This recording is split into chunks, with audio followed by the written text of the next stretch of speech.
وَلَقَدْ يَسَّرْنَا الْقُرْآنَ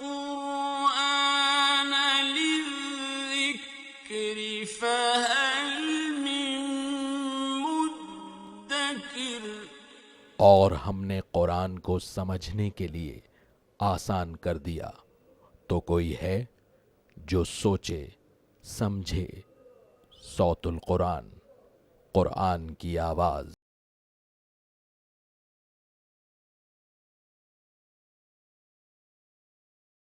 نحمده ونصلي على رسوله الكريم، اما بعد فاعوذ بالله من الشيطان الرجيم، بسم الله الرحمن الرحيم۔ الرحمن علم القرآن، صدق الله العظيم۔ رب اشرح لي صدري ويسر لي امري واحلل عقدة من لساني يفقهوا قولي، آمین یا رب العالمین۔ قرآن حکیم اللہ کا آخری پیغام انسانیت کے نام۔ رب کائنات نے سورۃ الرحمن کے آغاز میں فرمایا الرحمن علم القرآن، رحمان نے قرآن کا علم عطا فرمایا۔ اس نے اپنی رحمانیت کے طفیل میں یہ عظیم ترین نعمت انسان کو عطا فرمائی، ہدایت کے لیے، رہنمائی کے لیے۔ آئیے ہم جائزہ لیں اور معلوم کریں یہ قرآن کیا ہے، اس کی عظمت کیا ہے، اس کا ایک مختصر تعارف کیا ہے۔ انشاءاللہ ہم 10 پوائنٹس کی صورت میں اس تعارف کو سمجھنے کی کوشش کریں گے۔ سب سے پہلا پوائنٹ جو ہمارے پیش نظر ہے وہ ہے کہ قرآن کیا ہے۔ رب کائنات نے سورہ توبہ آیت نمبر 6 میں بات ارشاد فرمائی کہ یہ اللہ کا کلام ہے، اللہ سبحانہ و تعالیٰ کے الفاظ، اللہ سبحانہ و تعالیٰ کے ورڈز جو رب کائنات نے محمد کریم صلی اللہ علیہ وسلم پر نازل فرمائے جبریل امین علیہ الصلاۃ والسلام کے ذریعے سے۔ تو یہ اللہ کے الفاظ ہیں جو اللہ نے عطا فرمائے۔ قرآن حکیم میں سورہ حاقہ آیت نمبر 40 میں اسے قول رسول بھی کہا گیا ہے۔ مراد ہیں محمد کریم صلی اللہ علیہ وسلم جن کے ذریعے سے انسانیت تک یہ قرآن پہنچا۔ اسی طرح سورہ تکویر آیت نمبر 19 میں بھی اسے قول رسول کہا گیا ہے۔ وہاں مراد ہیں جبریل امین علیہ الصلاۃ والسلام کہ جن کے ذریعے سے محمد کریم صلی اللہ علیہ وسلم کو یہ کلام ملا۔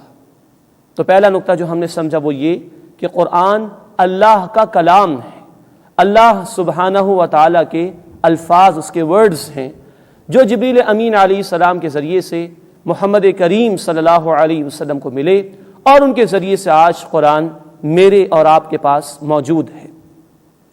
دوسرا پوائنٹ جو ہمیں سمجھنا ہے وہ قرآن حکیم کی عظمت ہے۔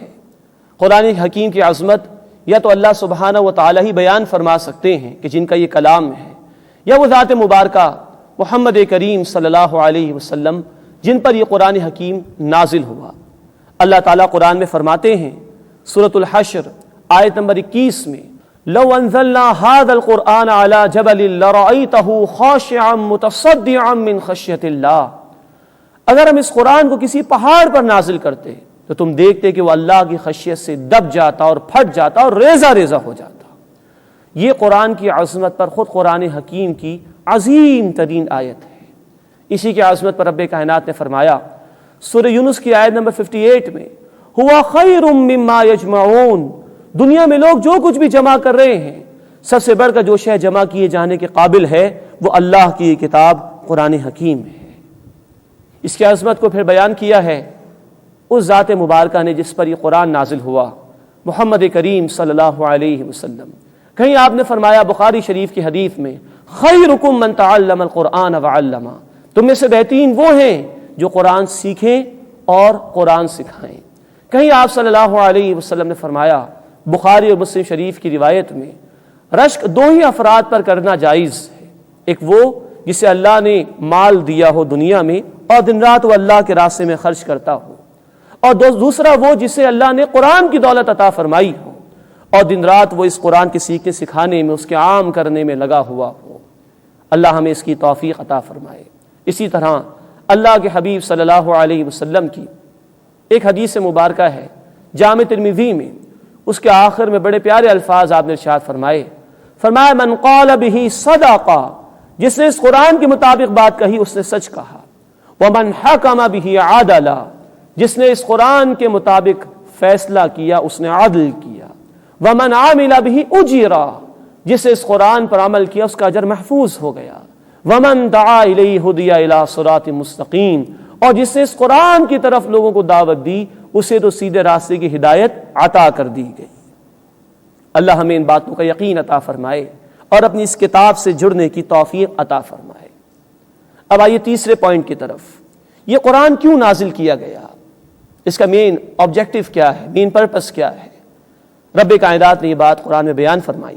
کہیں سورہ البقرہ آیت نمبر 2 میں ہدی للمتقین، یہ تقوی اختیار کرنے والوں کے لیے ہدایت ہے، گائیڈنس ہے۔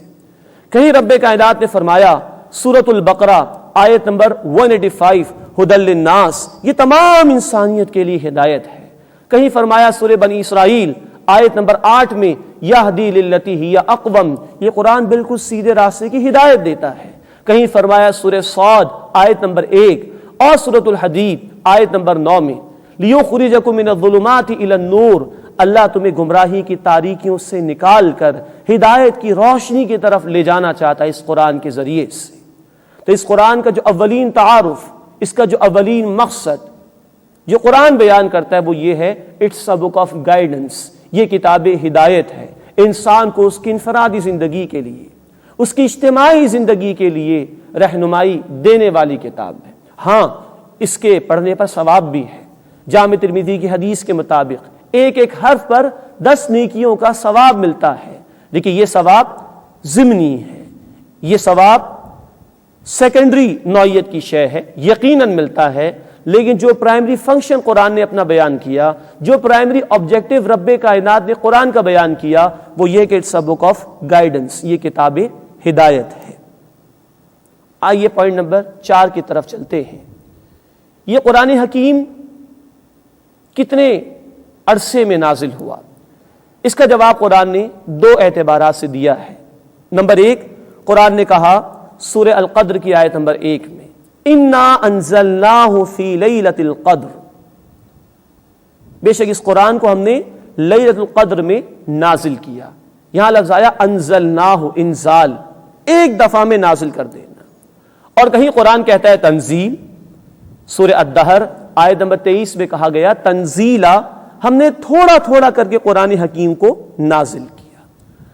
اب اس کی وضاحت کچھ اس طرح ہے کہ یہ قرآن حکیم شب قدر میں ایک ہی مرتبہ لوح محفوظ سے آسمان دنیا پر اللہ تعالیٰ نے یکدم نازل فرما دیا، یہ ایک ہی مرتبہ ہوا ہے۔ پورے کا پورا قرآن شب قدر میں 7 آسمان کے اوپر سے لوح محفوظ سے رب کائنات نے آسمان دنیا پر نازل فرمایا، یہ یکدم ہے جسے انزال کہا جاتا ہے۔ اس کے مقابلے میں تنزیل کے معنی ہے تھوڑا تھوڑا کر کے نازل کرنا۔ 22-23 برس میں تھوڑا تھوڑا کر کے یہ قرآن حکیم محمد کریم صلی اللہ علیہ وسلم پر نازل ہوا ہے۔ تو قرآن بطور انزال یکدم بھی نازل ہوا شب قدر ایک ہی رات میں، اور بطور تنزیل تھوڑا تھوڑا کر کے 22-23 برس میں محمد کریم صلی اللہ علیہ وسلم پر اس کی تکمیل ہوئی ہے۔ 5واں پوائنٹ، قرآن کے نزول کی کیفیت کیا تھی، کس طرح یہ عطا کیا گیا ہے؟ اللہ تعالیٰ نے قرآن حکیم میں فرمایا سورۃ البقرہ آیت نمبر 97 میں فَإِنَّهُ نَزَّلَهُ عَلَىٰ قَلْبِكَ، کہ جبریل امین علیہ الصلاۃ والسلام نے اس قرآن کو اے نبی صلی اللہ علیہ وسلم آپ کے قلب مبارک پر نازل کیا ہے۔ یہی بات قرآن نے سورۃ الشعراء آیت نمبر 193 اور 194 میں بیان فرمائی کہ قرآن جبریل امین نے رسول اکرم صلی اللہ علیہ وسلم کے قلب مبارک پر نازل فرمایا۔ اس کو ایک اور اعتبار سے بھی سمجھ لیجئے کہ اس کو روح محمدی صلی اللہ علیہ وسلم نے قبول کیا ہے، ریسیو کیا ہے، اور لانے والے بھی روح الامین ہیں، جبریل امین، اور خود قرآن کو رب کائنات نے روح بھی کہا ہے۔ سورہ مجادلہ کی آخری آیت میں اس قرآن کو روح بھی کہا گیا ہے۔ چنانچہ آنے والا قرآن بھی روح، لانے والے بھی روح الامین جبریل امین علیہ السلام، اور قبول کرنے والی روح محمدی صلی اللہ علیہ وسلم۔ یہ 5واں پوائنٹ کہ قرآن حکیم جناب نبی اکرم صلی اللہ علیہ وسلم کے قلب مبارک پر اللہ رب العزت نے نازل فرمایا۔ آئیے اب 6 پوائنٹ کی طرف چلتے ہیں۔ قرآن حکیم کہاں نازل ہوا؟ قرآن حکیم حجاز کے علاقے میں نازل ہوا، مکہ اور مدینہ اور اس کے اطراف کے علاقے میں جہاں محمد کریم صلی اللہ علیہ وسلم نے زندگی بسر فرمائی، یہ حجاز کا علاقہ ہے جہاں قرآن حکیم نازل ہوا۔ لیکن یاد رہے کہ 2 آیات کا ایکسیپشن ہے۔ سورۃ البقرہ کی آخری 2 آیات، آیت 285 اور 286، یہ شب معراج میں رسول اکرم صلی اللہ علیہ وسلم کو 7 آسمانوں کے اوپر عطا کی گئی۔ تو پورا قرآن زمین پر نازل ہوا حجاز کے علاقے میں، اور سورہ البقرہ کی آخری 2 آیات رسول اکرم صلی اللہ علیہ وسلم پر شب معراج میں 7 آسمانوں کے اوپر نازل ہوئی۔ 7واں پوائنٹ، قرآن حکیم کس زبان میں نازل ہوا؟ رب کائنات نے اس کا جواب دیا ہے سورہ النحل آیت نمبر 103 اور سورۃ الشعراء آیت نمبر 195 میں، بلسان عربی مبین، عربی مبین میں یہ قرآن نازل ہوا، بالکل واضح عربی زبان میں۔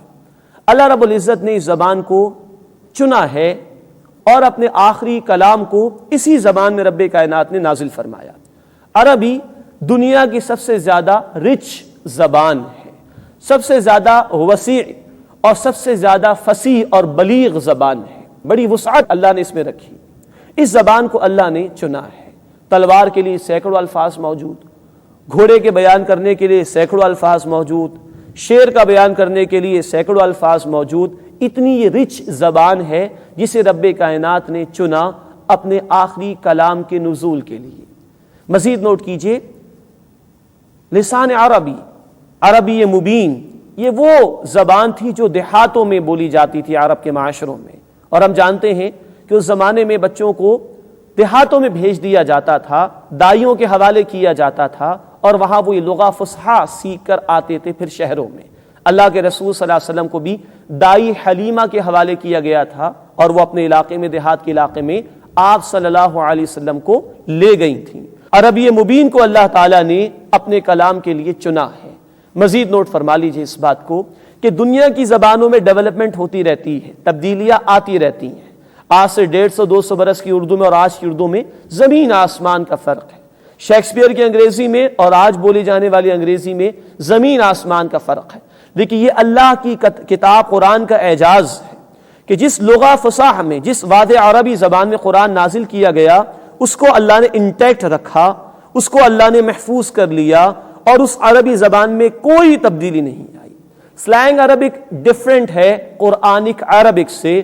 قرآنک عربک قرآن کے نزول اور اس کی تکمیل کے ساتھ وہیں رک گئی، اور اس میں کوئی مزید اضافہ نہیں ہوا۔ آج تک وہ قرآنک عربک انٹیکٹ چلی آ رہی ہے۔ تو یہ انٹیکٹ ہونا بھی اس لغہ فصاح کا قرآن کی حفاظت کے حوالے سے ایک بہت بڑی دلیل اور اعجاز ہے کہ اسی زبان کو اللہ تعالیٰ نے اپنے آخری کلام کے لیے چنا ہے۔ آئیے 8ویں پوائنٹ کی طرف چلتے ہیں۔ قرآن کا اسلوب کیا ہے؟ قرآن کا اسٹائل کیا ہے؟ اللہ تعالیٰ نے نفی فرمائی ہے کہ یہ شعر و شاعری نہیں ہے۔ قرآن نے کہا سورہ یاسین آیت نمبر 69 اور سورۃ الحاقہ آیت نمبر 41 میں کہ یہ شعر نہیں ہے، اور نہ ہی شعر رسول اکرم صلی اللہ علیہ وسلم کے شائن شان تھا، تو یہ شاعری نہیں ہے۔ یہ عام معنی میں کوئی کتاب بھی نہیں، جیسے عام طور پر بکس ہوا کرتی ہیں، چیپٹر 1 میں جو بات آ گئی وہ چیپٹر 2 میں آئندہ نہیں آئے گی، چیپٹر 1 میں ایک بات مکمل ہو گئی، چیپٹر 2 میں ایک بات مکمل ہو گئی، چیپٹر 10 میں ایک بات آ گئی اور کتاب مکمل ہو گئی۔ قرآن اس معنی میں کوئی ادبی کتاب بھی نہیں، اس میں جو بات ابتدائی صورتوں میں آ رہی ہے وہ بالکل آخری صورتوں میں بھی بیان ہوتی۔ اگر قیامت کا ذکر سورۃ البقرہ کے آغاز میں ہے تو آخری صورتوں میں بھی اس کا ذکر آ جائے گا، تو اس معنی میں یہ کتاب بھی نہیں ہے۔ یہ کہا جا سکتا ہے کہ سورۃ الفاتحہ اور سورۃ البقرہ سے شروع کیا جائے اور آخری قرآن تک دیکھا جائے تو یہ خطبات ہیں، تمام صورتیں جو اللہ نے عطا فرمائے۔ خطیب کا انداز یہ ہوتا ہے، کبھی وہ سیکنڈ پرسن سے مخاطب سے گفتگو کرتا ہے، کبھی وہ تھرڈ پرسن سے بات کرتا ہے، کبھی آواز بلند ہو جاتی ہے، کبھی دھیمی ہو جاتی ہے، کبھی ڈرایا جاتا ہے، کبھی بشارتیں دی جاتی ہیں۔ یہ خطیب کا انداز ہے، خطبات کا انداز، اور یہ انداز بڑا نمایاں ہے جو اللہ رب العزت کے کلام میں ہمیں دکھائی دیتا ہے۔ تو یہ قرآن، اس کی یہ 114 سورتیں، یہ گویا خطبات ہیں اللہ رب العزت کے۔ اب آئیے 9ویں پوائنٹ کی طرف چلتے ہیں۔ قرآن حکیم کی ترتیب اور اس کی تدوین، کیسے یہ جمع کیا گیا اور کیسے اللہ تعالیٰ نے اس کی حفاظت کی ذمہ داری لی۔ اب آئیے اس بات کی طرف چلتے ہیں۔ یہ بڑی دلچسپ ایک تاریخ ہے جو ہمیں ملتی ہے تاریخ کی کتابوں میں، اور یقین اور پختہ ہوتا ہے کہ کس طرح اللہ رب العزت نے اپنی اس کتاب کی حفاظت فرمائی۔ اللہ کے رسول صلی اللہ علیہ وسلم پر جب وحی کا نزول شروع ہوا تو اسی وقت سے آپ صلی اللہ علیہ وسلم نے اسے نمازوں میں پڑھنا شروع کیا۔ پھر جو صحابہ ایمان لاتے جاتے تھے وہ صحابہ کرام رضی اللہ تعالی عنہم اجمعین جتنا قرآن نازل ہو جاتا تھا اس کو حفظ کیا کرتے تھے، نمازوں میں دہرایا کرتے تھے، اور ساتھ ہی اللہ کے رسول صلی اللہ علیہ وسلم کے بعد صحابہ آپ صلی اللہ علیہ وسلم کی سپرویژن میں قرآن حکیم کو لکھتے بھی تھے۔ آپ کے 43 صحابہ کی ایک کمیٹی تھی جنہیں کاتبین وحی کہا جاتا ہے، وحی کے لکھنے والے، جن کی ذمہ داری یہ تھی کہ جو کچھ اللہ کے رسول صلی اللہ علیہ وسلم پر نازل ہوتا تھا تو وہ صحابہ کرام رضی اللہ تعالی عنہ اجمعین اسے لکھا کرتے تھے، اور آپ صلی اللہ علیہ وسلم اس کی نگرانی فرماتے تھے۔ جیسے جیسے قرآن نازل ہوتا تھا ویسے ویسے آپ صلی اللہ علیہ وسلم اس کو لکھواتے تھے، اور 43 صحابہ رضی اللہ تعالی عنہ اجمعین جن کے نام ریکارڈ پر تاریخ میں موجود ہیں وہ یہ قرآن لکھا کرتے تھے۔ آپ صلی اللہ علیہ وسلم یہ بھی بتاتے تھے کس سورت کو کہاں رکھنا ہے، کس آیت کو کس مقام پر رکھنا ہے، کون سی آیت پہلے آئے گی فلاں سورت میں، کون سی آیت بعد میں آئے گی فلاں سورت میں۔ یہ نگرانی آپ صلی اللہ علیہ وسلم کرتے تھے۔ پھر اسی کے ساتھ ہر سال رمضان المبارک میں رسول اکرم صلی اللہ علیہ وسلم جبریل امین علیہ السلام کے ساتھ قرآن کا دورہ فرماتے تھے۔ جیسے ہمارے یہاں حفاظ خاص طور پر رمضان میں دورہ کرتے ایک دوسرے کے ساتھ، اللہ کے رسول صلی اللہ علیہ وسلم جبریل امین علیہ السلام کے ساتھ دورہ کرتے تھے، اور جتنا قرآن نازل ہو جاتا تھا گویا کہ حضرت جبریل امین علیہ السلام کی بھی سپرویژن اس پر آ جایا کرتی تھی۔ یہ سلسلہ چلتا رہا یہاں تک کہ رسول اکرم صلی اللہ علیہ وسلم پر پورا قرآن نازل ہو گیا، اور کئی صحابہ کے پاس کئی آیات، کسی کے پاس کچھ صورتیں وہ لکھی ہوئی موجود تھیں۔ یہ بھی نوٹ فرما لیجئے کہ دور نبوی صلی اللہ علیہ وسلم سے لے کر آج تک 4 اعتبارات سے یہ قرآن کی حفاظت ہوتی رہی۔ نمبر 1، کتابت کے ذریعے سے اسے لکھا جاتا تھا۔ نمبر 2، حفظ کے ذریعے سے اسے حفظ کیا جاتا تھا۔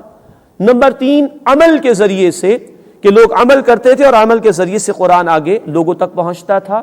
اور نمبر 4، تدریس اس قرآن کی ہوا کرتی تھی، قرآن کے باقاعدہ دروس ہوا کرتے تھے جس کے ذریعے سے قرآن آگے بھی پہنچا اور محفوظ بھی ہوا۔ تو نمبر 1 کتابت، نمبر 2 حفظ، نمبر 3 عمل، اور نمبر 4 تدریس کے ذریعے سے بھی قرآن کی حفاظت کی گئی ہے۔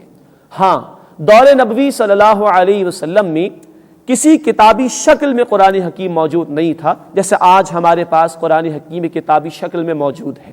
اس کی بنیادی وجہ یہ تھی کہ صحابہ کرام رضی اللہ تعالی عنہم اجمعین میں سے اکثر کا انحصار جو تھا وہ حفظ پر تھا، اور انہوں نے ضرورت محسوس نہیں کی کہ کوئی کتابی صورت میں قرآن حکیم موجود بھی ہو۔ لیکن اللہ کے رسول صلی اللہ علیہ وسلم کے بعد حضرت ابوبکر صدیق رضی اللہ تعالی عنہ کا دور آیا، اور اس میں ایک ایسا موقع بھی آیا کہ ایک مہم کے دوران کئی صحابہ کرام رضی اللہ تعالی عنہ اجمعین شہید کر دیے گئے جو کہ حفاظ تھے۔ اب ایک ضرورت محسوس ہوئی، ایک خدشہ پیدا ہو گیا کہ اگر یہ حفاظ اسی طرح شہید کر دیے گئے تو ایسا نہ ہو کہ قرآن حکیم کی حفاظت سے ہم محروم رہ جائیں۔ بہرحال گفتگو ہوئی، اور اللہ تعالیٰ نے تمام صحابہ کرام رضی اللہ تعالی عنہم اجمعین کو انشراح صدر عطا کیا، اور اس بات کا فیصلہ کیا گیا کہ اب قرآن حکیم کو ایک کتابی شکل میں جمع کر لیا جائے مصحف کی صورت میں۔ چنانچہ حضرت ابوبکر صدیق رضی اللہ تعالی عنہ نے اس کا حکم دیا، اور حضرت زید بن ثابت رضی اللہ تعالی عنہ جو کاتبین وحی میں بھی شامل تھے، قرآن لکھا کرتے تھے، ان کو اس کمیٹی کا ذمہ دار بنایا گیا کہ جس کمیٹی کی ذمہ داری تھی کہ وہ لوگوں سے قرآن جمع کرے اور ایک کتابی شکل میں اسے جمع کر دے۔ چنانچہ یہ کمیٹی ترتیب دی گئی حضرت زید بن ثابت رضی اللہ تعالی عنہ کی سربراہی میں، اور لوگوں سے قرآن جمع کیا جانا شروع کیا گیا، جس کی ترتیب یہ تھی کہ ایک ایک آیت کی قبولیت یہ کمیٹی اسی وقت مانتی تھی جب 2 صحابہ گواہی دے کہ ہم نے خود اللہ کے رسول صلی اللہ علیہ وسلم سے اس آیت کو سنا ہے۔ اس طرح پوری آتھینٹیکیشن کے ساتھ ایک کتابی صورت میں حضرت ابوبکر صدیق رضی اللہ تعالیٰ عنہ کے دور میں قرآن کو جمع کیا گیا، اور بے شمار حفاظ اس وقت بھی موجود تھے، ان کی گواہی بھی اس پر آ گئی کہ ہاں اسی طرح قرآن حکیم اللہ کے حبیب صلی اللہ علیہ وسلم ہمیں دے گئے تھے، اور اب یہ کتابی شکل میں جمع ہو گیا۔ یہاں یہ بات بھی پیش نظر رہے، قرآن حکیم اللہ کے رسول صلی اللہ علیہ وسلم پر نازل ہوا تو ایک اس کی ترتیب ہے، ترتیب نزولی، نزول کے اعتبار سے، جس میں سب سے پہلی سورۃ العلق، اس کی ابتدائی 5 آیات وہ سب سے پہلی وحی تھی۔ پھر سورہ فاتحہ کا نزول بھی ہوا مکمل سورت کے طور پر، درمیان میں سورہ المزمل کی آیات بھی نازل ہوئیں، سورہ المدثر کی آیات بھی نازل ہوئیں، تو یہ مختلف آیات نازل ہوتی رہیں۔ لیکن ہم دیکھتے ہیں کہ آج جب کتابی شکل میں قرآن ہمارے سامنے ہے تو سورۃ الفاتحہ سب سے پہلے، پھر سورۃ البقرہ، سورہ آل عمران، سورۃ النساء، سورۃ المائدہ، حالانکہ ترتیب کے اعتبار سے مکی صورتیں پہلے نازل ہوئیں اور مدنی صورتیں بعد میں نازل ہوئیں، لیکن یہ ترتیب بھی اللہ کے رسول صلی اللہ علیہ وسلم نے بتا دی تھی کہ سورہ فاتحہ سب سے پہلے رکھی جائے، پھر البقرہ، آل عمران، سورۃ النساء، سورۃ المائدہ۔ یہ ترتیب بھی اللہ کے حبیب صلی اللہ علیہ وسلم بتا گئے تھے۔ تو نزول کے اعتبار سے قرآن کی ایک الگ ترتیب ہے، جس میں سورہ علق کی ابتدائی 5 آیات وہ سب سے پہلی وحی، اور جو اس وقت ترتیب مصحف ہے ہمارے سامنے جو قرآن حکیم موجود ہے، یہ ترتیب بھی اللہ کے رسول صلی اللہ علیہ وسلم بتا گئے تھے، اور اب اسی ترتیب کے مطابق قرآن ہم پڑھتے بھی ہیں اور وہ پبلش بھی ہوتا ہے۔ تو حضرت ابوبکر صدیق رضی اللہ تعالی عنہ کے دور میں ایک کتابی شکل میں قرآن حکیم کو جمع کر دیا گیا۔ اس کے بعد حضرت عمر فاروق رضی اللہ تعالی عنہ کا دور آیا، اور قرآن عرب کے لوگوں سے نکل کر عجم کے لوگوں میں بھی پہنچا۔ عجم کے وہ لوگ کہ جو قرآن کی زبان سے واقف نہیں تھے، قرآن کے رائٹنگ سٹائل سے، عربی رسم الخط سے واقف نہیں تھے، تو اب ایک اور ضرورت پیش آئی حضرت عثمان غنی رضی اللہ تعالی عنہ کے دور میں، اور وہ ضرورت یہ تھی کہ اب قرآن عربوں سے نکل کر عجم کے لوگوں میں جا رہا ہے جو عربی کو نہیں جانتے۔ تو عربی ایک بڑی وسیع زبان بھی ہے، اس کے کئی ایکسنٹس ہیں، اس کے لکھنے کے رائٹنگ سٹائلز بھی ڈیفرنٹ ہیں۔ ایک عرب تو اسے پہچان لیتا تھا، لیکن ایک عجمی آدمی کے لیے جو عربی کو نہیں جانتا، اس کے لیے دشوار تھا کہ میں اس رائٹنگ سٹائل کو کیسے سمجھوں۔ پھر حضرت عمر فاروق رضی اللہ تعالی عنہ کے دور میں اسلامی فتوحات کے نتیجے میں اسلام عجم کے لوگوں تک پہنچا، اور پھر حضرت عثمان رضی اللہ تعالی عنہ کے دور میں یہ ضرورت محسوس ہوئی کہ قرآن حکیم کے ایک رسم الخط پر پوری امت کو جمع کر دیا جائے، تاکہ غیر عرب لوگوں کے لیے بھی قرآن حکیم کو پڑھنا آسان ہو جائے۔ چنانچہ ایک رسم الخط جسے آج رسم عثمانی کہتے ہیں، عثمانی رائٹنگ سٹائل اس کو کہہ لیجئے، اس پر امت کو جمع کیا حضرت عثمان غنی رضی اللہ تعالی عنہ نے۔ آج جو مصحف ہم پڑھتے ہیں یہ وہی رائٹنگ سٹائل ہے جس پر امت کو جمع کیا عثمان غنی رضی اللہ تعالی عنہ نے۔ اب اس میں کوئی تبدیلی نہیں ہو سکتی۔ مثال کے طور پر سورہ فاتحہ کی آیت نمبر 3 ہے، مالک یوم الدین۔ مالک، ہم بھی اردو جاننے والے بھی سمجھتے ہیں کہ میم الف زبر ما اور لام کاف ایسے بھی لکھا جا سکتا ہے، اور میم پر کھڑا زبر لگا دیا جائے اور لام کاف لکھ دیا جائے تب بھی لکھا جا سکتا ہے۔ لیکن حضرت عثمان غنی رضی اللہ تعالی عنہ نے جس رسم الخط پر جمع کیا اس میں الف نہیں ہے، اس لیے میم لام کاف ہی لکھا جائے گا، کھڑا زبر لگا دیا جائے گا، تاکہ ایک ایکسنٹ کے مطابق پڑھنے والا اس کو مالک یوم الدین بھی پڑھ سکتا ہے، اور دوسرے ایکسنٹ کے مطابق پڑھنے والا اسے ملک یوم الدین بھی پڑھ سکتا ہے۔ لیکن یہاں الف کبھی نہیں آئے گا۔ اس پر امت کا اجماع ہو گیا، اور اس پر امت کو جمع کر دیا حضرت عثمان غنی رضی اللہ تعالی عنہ نے، اور یوں اس طرح یہ قرآن حکیم آج تک محفوظ چلا آیا ہے، اور رب کائنات نے اس کی حفاظت کی ذمہ داری لی تھی۔ چنانچہ قرآن کہتا ہے سورۃ الحجر آیت نمبر 9 میں، اِنَّا نَحْنُ نَزَّلْنَا الذِّكْرَ وَإِنَّا لَهُ لَحَافِظُونَ، بے شک ہم نے اس الذکر یعنی قرآن کو نازل کیا ہے اور ہم ہی اس کی حفاظت کرنے والے ہیں۔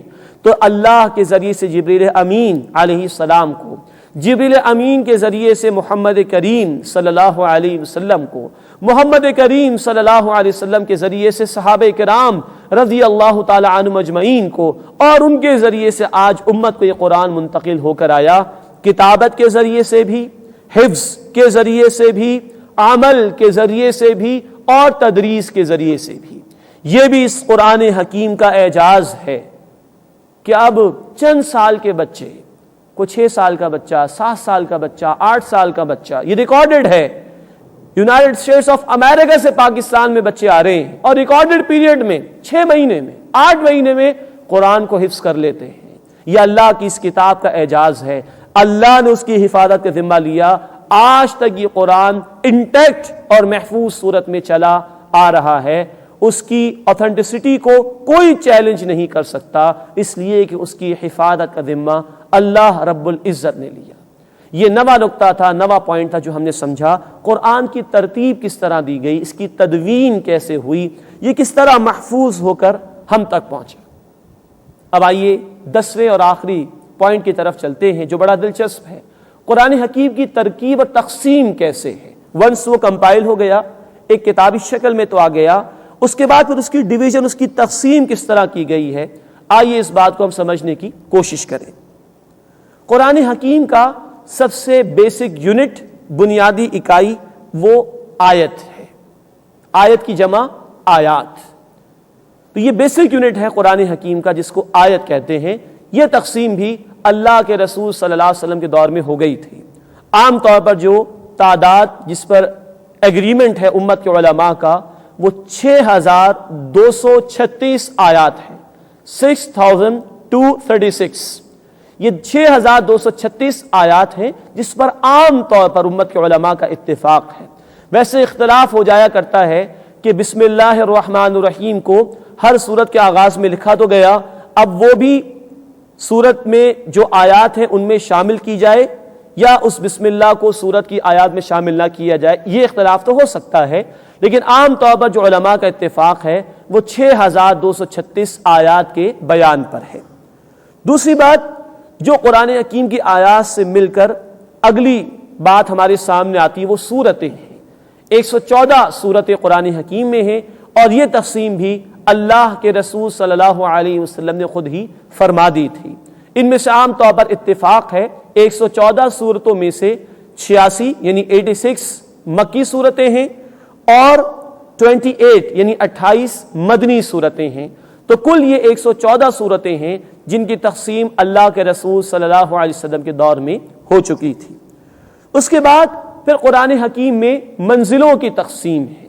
منزل اس کی جمع منازل یا اس کو حزب یعنی گروہ جس کی جمع ہے احزاب بھی کہا جاتا ہے۔ 7 منزلوں کی تقسیم بھی خود اللہ کے رسول صلی اللہ علیہ وسلم کے دور میں کر دی گئی تھی، جس کی حکمت یہ تھی کہ ایک ہفتے میں اگر کوئی قرآن حکیم مکمل کرنا چاہے تو وہ بآسانی اس کی تکمیل کر سکے۔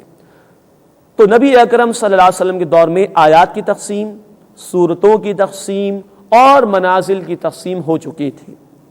اس کے بعد جب قرآن عرب سے نکل کر عجم کے علاقوں میں گیا تو ایک اور ضرورت پیش آئی، عجمی لوگ عربی کو نہیں جانتے، ایک عربی نقطوں کے بغیر بھی قرآن سمجھ لے گا، پڑھ لے گا، حرکات زبر زیر پیش کے بغیر بھی وہ قرآن کو پڑھ لے گا، لیکن ایک عجمی غیر عربی آدمی کے لیے یہ بات مشکل ہے۔ چنانچہ جب قرآن عربوں سے نکل کر عجم کے لوگوں میں پہنچا ہے تو ضرورت پیش آئی کہ اس پر نقطے بھی لگا دیے جائیں، اس پر حرکات یعنی زبر زیر پیش بھی لگا دیا جائے تاکہ غیر عربی شخص کے لیے قرآن پڑھنا آسان ہو جائے۔ یہ دور صحابہ کے بعد عمل امت میں ہوا ہے اور امت نے اسے قبول کیا تاکہ غیر عربی لوگوں کے لیے بھی قرآن پڑھنا آسان ہو جائے۔ اسی طرح جب کچھ ایمانی کمزوری آئی اور قرآن سے شغف میں کچھ کمی واقع ہوئی تو یہ مشکل ہوا مسلمانوں کے لیے کہ ایک ہفتے میں قرآن حکیم کی تکمیل ہو سکے، تو کسی دور میں ضرورت پیش آئی کہ اب کچھ ایسی تقسیم ہو جائے کہ قرآن حکیم کو 1 مہینے میں بآسانی مکمل کیا جا سکے۔ چنانچہ پہ قرآن حکیم کو 30 سپاروں میں تقسیم کیا گیا۔ یہ بھی دور صحابہ رضی اللہ تعالی عنہ مجمعین کے بعد ہوا ہے، لیکن 30 سپاروں میں قرآن حکیم کو تقسیم کیا گیا تاکہ 1 مہینے میں قرآن حکیم کی تلاوت مکمل ہو سکے۔ بہرحال اللہ ہمیں معاف فرمائے، آج یہ بھی مسلمانوں کے لیے مشکل ہو گیا ہے۔ ان کی دلچسپیاں دنیا کے کاموں میں تو لگ گئیں، لیکن قرآن سے یہ شغف بھی نہیں رہا کہ 1 مہینے میں ہی قرآن کی تکمیل کر لیں۔ اللہ ہمیں توفیق عطا فرمائے، اپنی اس کتاب سے تعلق کو استوار کرنے اور مضبوط کرنے کی۔ اسی طرح ایک دور وہ بھی آیا جب اس بات کی ضرورت محسوس کی گئی کہ یہ قرآن تو ہم نمازوں میں ادا کرتے ہیں، کہ یہ قرآن تو ہم نمازوں میں پڑھتے ہیں، اس کی تلاوت کرتے ہیں، تو بعض صورت قرآن حکیم کی بہت طویل ہے، تو کیوں نہ ایسی تقسیم کچھ کر دی جائے کہ ایک رکعت میں قرآن کا اتنا مناسب حصہ پڑھ لیا جائے کہ جس میں ایک بات مکمل ہو جائے۔ تو پھر ضرورت محسوس ہوئی اور قرآن حکیم کو رکوعوں میں تقسیم کیا گیا۔ رکوعوں کی تعداد 558 ہے، 558۔ مقصد یہ تھا کہ اتنے سائزبل پارٹ میں بڑی صورتوں کو تقسیم کیا جائے کہ وہ سائزبل پارٹ قرآن حکیم کا ایک رکعت میں پڑھنا آسان ہو تاکہ ایک بات مکمل ہو سکے۔ لیکن نوٹ فرمائیے، ظاہری بات ہے یہ خیال وہ رکھے گا جو قرآن کو سمجھ کر پڑھتا ہو۔ اللہ ہمیں اس کی توفیق عطا فرمائے کہ بھئی اتنا حصہ پڑھ رہے ہیں قرآن حکیم میں کہ سمجھ میں آئے اور بات مکمل بھی ہو جائے، تو یہ اسی وقت ہوگا جب ہم قرآن کو سمجھ کر پڑھنے والے ہوں گے۔ اللہ ہمیں اس کی توفیق عطا فرمائے۔ یہ کام بھی دور صحابہ رضی اللہ تعالی عنہم اجمعین کے بعد ہوا کہ رکوعوں میں قرآن حکیم کو تقسیم کیا گیا۔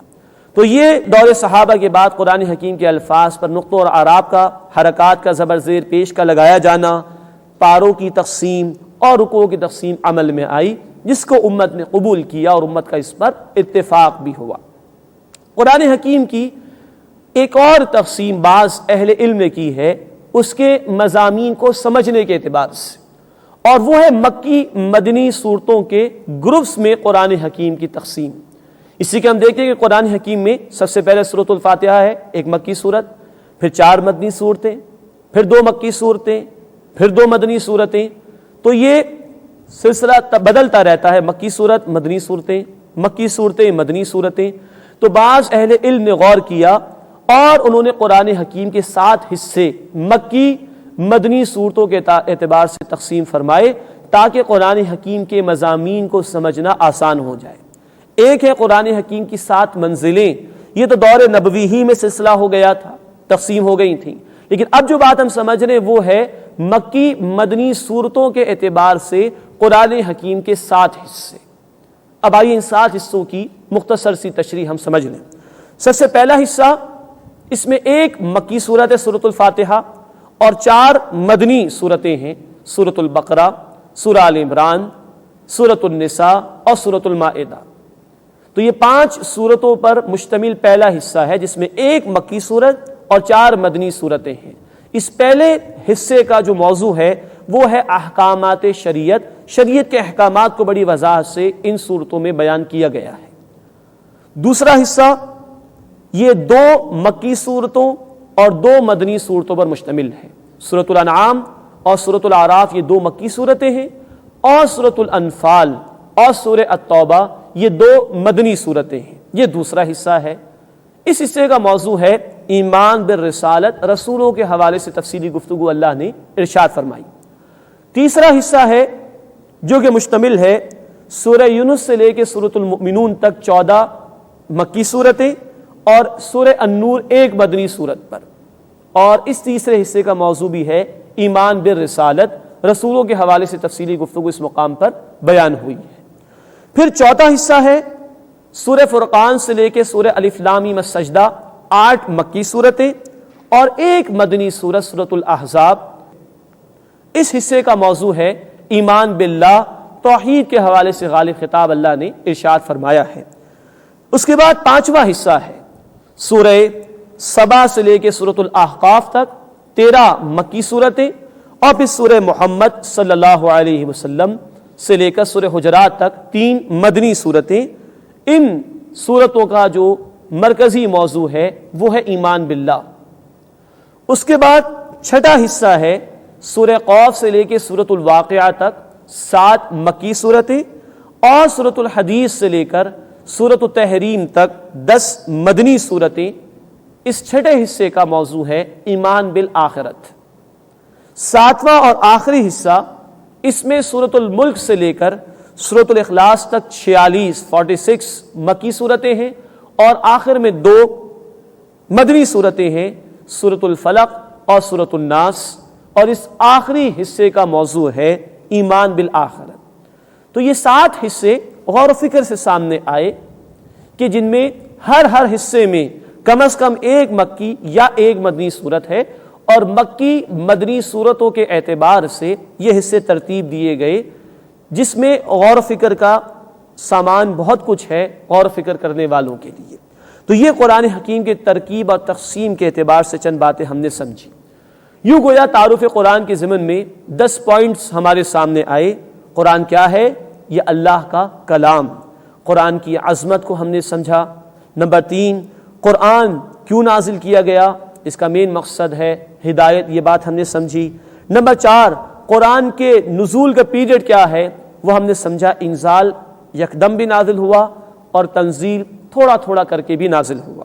نمبر 5، یہ کیسے نازل ہوا، ہم نے سمجھا یہ قلب محمدی صلی اللہ علیہ وسلم پر نازل ہوا۔ نمبر 6، قرآن کہاں نازل ہوا، ہم نے سمجھا حجاز کے علاقے میں نازل ہوا، سوائے 2 آیات کی، سورۃ البقرہ کی آخری 2 آیات جو معراج کی رات میں 7 آسمانوں کے اوپر رسول اکرم صلی اللہ علیہ وسلم کو عطا کی گئی۔ نمبر 8، اس قرآن کا اسلوب ہم نے سمجھا، یہ شاعرانہ اسلوب نہیں ہے، یہ نثر کا عام ادب کا اسلوب نہیں ہے، اس میں خطابت کا انداز ہے، اور 114 صورتیں اللہ کے خطبات ہیں جو اللہ نے عطا فرمائے ہیں۔ نواں پوائنٹ جو ہم نے سمجھا، قرآن حکیم کی ترتیب اور تدوین، یہ کیسے محفوظ ہوا، کیسے کمپائل ہوا۔ ہم نے سمجھا کہ ایک اس کی ترتیب نزولی ہے جس سے مکی صورتیں پہلے ہیں اور مدنی صورتیں بعد میں، لیکن ایک ترتیب مصحف جو اب ہمارے سامنے ہے، یہ دور نبوی سے ہی سلسلہ شروع ہوا۔ اللہ کے رسول صلی اللہ علیہ وسلم کی سپرویژن میں لکھا بھی گیا، حفظ بھی کیا گیا۔ دور ابوبکر صدیق رضی اللہ تعالی عنہ میں ایک کتابی شکل میں جمع کیا گیا، اور دور عثمان غنی رضی اللہ تعالی عنہ میں ایک رسم الخط پر اسے جمع کر دیا گیا۔ اللہ نے اس کی حفاظت کا ذمہ لیا، آج تک یہ قرآن محفوظ ہے۔ اس کے بعد ہم نے سمجھا 10واں پوائنٹ، قرآن کی ترکیب اور تقسیم، اس کی ڈویژن کس طرح ہے۔ آیت کو ہم نے سمجھا، سورتوں کے متعلق ہم نے گفتگو کی، منازل کے حوالے سے گفتگو ہوئی، پھر دور صحابہ کے بعد نقطوں اور حرکات زبر زیر پیش کا لگنا، 30 پاروں کی تقسیم اور 558 رکوعوں کی تقسیم ہم نے سمجھی۔ پھر ماضی قریب کے بعض اہل علم کے غور و فکر کے نتیجے میں ہم نے سمجھا کہ 7 حصے ہیں قرآن حکیم کے مکی مدنی صورتوں کے اعتبار سے جو ہمارے سامنے آتے ہیں۔ الحمدللہ یہ قرآن حکیم کا ایک مختصر تعارف تھا جو ہمارے سامنے آیا۔ وہ آیت یاد کیجئے جو رب کائنات نے فرمائی سورہ الرحمن کے بالکل آغاز میں، الرحمن علم القرآن، رحمان اس نے قرآن کا علم سکھایا۔ یہ قرآن اللہ رب العزت کی رحمانیت کا مظہر ہے، عظیم ترین نعمت ہے جو اللہ رب العزت نے انسانیت کو عطا فرمائی۔ آج ہمیں غور کرنا چاہیے، دنیا کی بے شمار نعمتیں ہمارے پاس، لیکن سب سے بڑی نعمت رب کائنات نے اس قرآن کو قرار دیا۔ سورہ یونس آیت 58 میں کہا گیا ہوا خیر مما یجمعون، دنیا میں لوگ جو کچھ بھی جمع کر رہے ہیں، سب سے بڑھ کر جو شے جمع کیے جانے کے قابل ہے وہ اللہ کی کتاب قرآن حکیم ہے۔ آئیے ہم جائزہ لیں اس قرآن سے ہمارا تعلق کتنا ہے۔ ہم اخبار پابندی سے پڑھ لیتے ہیں، انٹرنیٹ پابندی سے ہم اس کو استعمال کرتے ہیں، ہمارے جسم کی غذا پابندی سے استعمال کرتے ہیں، ہمارا کاروبار اور ہماری جاب پابندی سے اس کا اہتمام کرتے ہیں، ہماری ایجوکیشن، ہمارا کیریئر پابندی سے اس کی فکر کرتے ہیں، اپنے بیوی بچوں کی فکر ہم پابندی سے کرتے ہیں۔ اللہ کی عظیم ترین نعمت جو اس نے اپنی رحمانیت کے طفیل میں ہمیں عطا فرمائی، اس سے ہمارا کتنا تعلق ہے۔ ہم نے آج ابتدا میں یہ بات بھی سمجھی، لو انزلنا هذا القرآن على جبل لرأيته خاشعا متصدعا من خشیۃ اللہ، سورۃ الحشر کی آیت نمبر 21۔ اگر اس قرآن کو ہم کسی پہاڑ پر نازل کرتے تو تم دیکھتے کہ وہ اللہ کی خشیت سے دب جاتا اور پھٹ جاتا اور ریزہ ریزہ ہو جاتا۔ یہ قرآن تو پہاڑوں کو ہلا دینے والی کتاب ہے۔ ہمارے دل میں اس کے لیے کتنی جگہ ہے، ہمارا دل اس کی عظمت کو کتنا محسوس کرتا ہے۔ کبھی ہماری آنکھیں بھی نم ہوئیں، اس سے 2 آنسو بھی کبھی بہہ گئے اس قرآن کی عظمت کی وجہ سے۔ اللہ مجھے بھی اور آپ کو بھی اس کا جائزہ لینے کی توفیق عطا فرمائے۔ اللہ کا نام لے کر ہم ان نشستوں میں قرآن کو سمجھنے کی کوشش کریں گے، ہم اللہ کا نام لے کر اس کتاب ہدایت کی طرف بڑھنے کی کوشش کریں گے۔ انشاءاللہ اللہ کا نام لے کر اپنی زندگیوں کے بدلنے کی نیت کے ساتھ اس قرآن کے قریب آئیں گے۔ اللہ ہمیں اس کی توفیق دے، ہم اس کو سب سے بڑی نعمت سمجھیں، اللہ کا سب سے بڑا انعام سمجھیں اور اس کے لیے محنت کریں۔ اللہ رب العزت کے رسول صلی اللہ علیہ وسلم نے فرمایا، بخاری شریف کی حدیث ہے، حدیث قدسی ہے، اللہ کا کلام، میرا بندہ مجھے دل میں یاد کرتا ہے، میں بھی اسے دل میں یاد کرتا ہوں۔ میرا بندہ کسی محفل میں مجھے یاد کرتا ہے، میں اس بہتر محفل فرشتوں کے ہاں اسے یاد کرتا ہوں۔ میرا بندہ ایک بالشت میری طرف آتا ہے، میں ایک ہاتھ اس کی طرف جاتا ہوں۔ میرا بندہ ایک ہاتھ میری طرف آتا ہے، میں دو ہاتھ بھر اس کی طرف جاتا ہوں۔ میرا بندہ چل کر میری طرف آتا ہے، میں دوڑ کر اس کی طرف جاتا ہوں۔ اللہ کی پکار ہے، ادعونی استجب لکم، سورہ المؤمن آیت نمبر 60، مجھ سے مانگو میں تمہیں عطا کروں گا۔ اللہ فرماتے ہیں سورۃ البقرہ آیت 186 میں، اجیب دعوت الداعی اذا دعان، جب جب پکارنے والا مجھے پکارتا ہے میں اس کی پکار کو سنتا ہوں۔ اللہ کی پکار ہے، اللہ ہم سب کو توفیق دے کہ ہم اس کی پکار پر لبیک کہیں، اس کی عظیم ترین نعمت اس قرآن سے استفادہ کریں، ہدایت کے حصول کے لیے اس کی عظمت کو اپنے دلوں میں محسوس کریں، اپنی نیتوں کو اس کے لیے خالص کریں اور ارادہ کریں کہ انشاءاللہ اس قرآن کو سمجھیں گے، ہدایت کی نیت سے سمجھیں گے اور اس پر عمل کرنے کی کوشش کریں گے۔ اللہ یہ کام ہمارے لیے آسان فرمائے اور اپنی رحمت سے ہمیں قرآن حکیم کو سمجھنے کی توفیق عطا فرمائے، آمین یا رب العالمین۔ وآخر دعوانا ان الحمد للہ رب العالمین۔